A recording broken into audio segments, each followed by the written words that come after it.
Hi hello everyone welcome to Raji home style.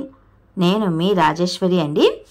ఈరోజు రాజీ home స్టైల్లో వేసవిలో మనకు అరుదుగా లభించే దోసకాయతో సింపుల్ ప్రాసెస్లో జ్యూస్ని ఎలా చేసుకోవాలో చూసేద్దాం.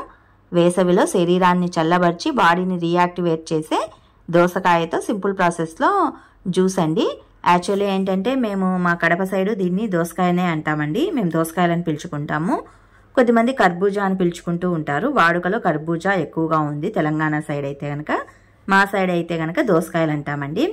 నేనైతే జ్యూస్ కోసం ఒక దోసకాయ తీసుకున్నాను. దోసకాయని ఇక్కడ వీడియోలో చూపిస్తున్న విధంగా హాఫ్గా కట్ చేసుకుని లోపల గింజల్ని సైడ్ ఆఫ్ పెట్టేసుకొని పైన పీలంతా కత్తితో జిగిరేసేయండి. మనకు జ్యూస్ కోసం ఓన్లీ పల్పు మాత్రమే కావాలి. ఈ దోసకాయలు ఏంటంటే లోపల కొద్దిగా లైట్ ఆరెంజ్ షేడ్లో ఉంటాయి.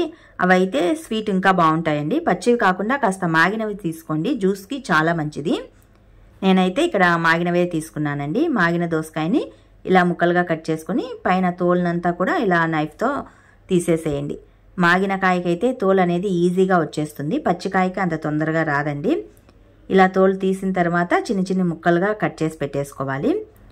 ఇలా కట్ చేసుకున్న తర్వాత జ్యూసర్ తీసుకుని జ్యూసర్లో ఈ ముక్కల్ని వేసుకోవాలి. షుగర్ ఎక్కువగా వేయొద్దండి. షుగరు ఆల్రెడీ మస్క్ మిలాన్ ఏంటంటే షుగర్ పర్సెంటేజ్ అందులో ఉంటుంది, కాస్త స్వీటీగా ఉంటుంది కాబట్టి షుగర్ ఎక్కువగా వేసుకోవద్దు. జస్ట్ ఒక 2-3 టేబుల్ స్పూన్లు వేసేసుకోవాలి. ఇందులోనే కాస్త కాచి చల్లారబెట్టుకున్న పాలను వేసేసుకోండి. ఒక గ్లాస్ పైన పాలను వేసేసుకోవాలి. ఇందులోనే కొన్ని ఐస్ క్యూబ్స్ని వేసుకోవాలి. చల్లగా ఉంటుంది కదా, సో ఐస్ క్యూబ్స్ని యాడ్ చేసుకోండి. వాటర్ కంటే ఐస్ క్యూబ్స్ వేసేసుకోవాలి. వేసుకొని మెత్తగా జ్యూస్ పట్టేసుకోవాలండి. ఇలా జ్యూస్ పట్టుకున్న తర్వాత మనం గ్లాసులలోకి సర్వ్ చేసుకోవాలి. పైన కావాలంటే కొన్ని డ్రై ఫ్రూట్స్ని వేసుకోవచ్చు. నేనైతే చిన్న చిన్న ముక్కలుగా కట్ చేసిన మస్క్ మిలాన్ ముక్కల్నే వేస్తున్నానండి. ఇలా చిన్న చిన్న ముక్కలు వేయటం వలన చూడటానికి బాగుంటాయి. పిల్లలు కాస్త అట్రాక్టివ్గా తాగటానికి ఇష్టపడుతూ ఉంటారు. ఇంతేనండి సింపుల్ ప్రాసెస్తో కర్బూజాతో జ్యూస్ చేసుకునే ప్రాసెస్. యాక్చువల్లీ ఏంటంటే ఇది దోసకాయ జ్యూస్ అండి. వేసవిలో బాడీని డీహైడ్రేట్ కానివ్వకుండా చూస్తుంది, చెడు కొలెస్ట్రాల్ని తగ్గిస్తుంది, మలబద్ధక సమస్యను కూడా తగ్గిస్తుందండి. లాట్ ఆఫ్ బెనిఫిట్స్ ఉన్నాయన్నమాట. దోసకాయ తినటం వల్ల మనకు ఎలాంటి ప్రయోజనాలు కలుగుతాయో ఆల్రెడీ నేను మునుపటి వీడియో చేశాను. వీడియో లింక్ డిస్క్రిప్షన్లో ఇస్తాను, చూసి తెలుసుకోవచ్చు.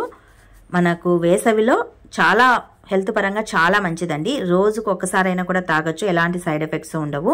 మోర్ ఆఫ్ వీడియోస్ కోసం do subscribe. Thanks for watching this video.